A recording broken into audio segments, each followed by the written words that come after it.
So ito na yung mga laga nating mga darags, mga kaibigan, no. Almost 2 months na ito sila. Ayan, pinakain natin sila ng malunggay at saka blueberry. Ayan. Malakas silang kumain ng malunggay at saka blueberry, mga kapatid. Yan ang gusto nila pala, oh. Ayan, para malakas sila, no? At makatipid tayo sa patuka. So ayan, sinubukan ko kung kainin nila yung blueberry, dahon ng blueberry. Kinakain naman nila, mga kapatid. Ayan, so yan ang ating ginagawa.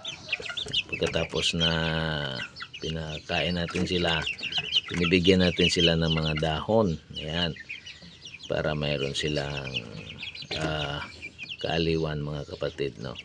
Ayan, oh, tinutukan nila yung dahon ng blueberry na binigay ko at saka kamunggay.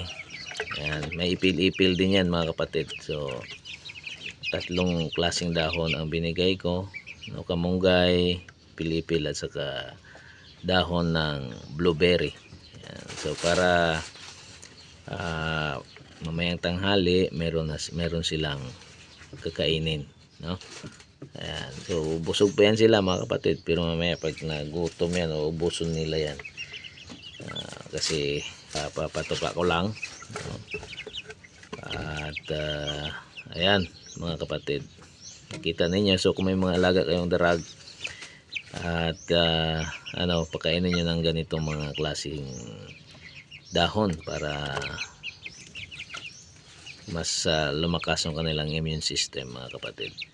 Kasi ang mga darag talaga ganyan talaga ang kanilang nature. Nahilig sila kumakain ng mga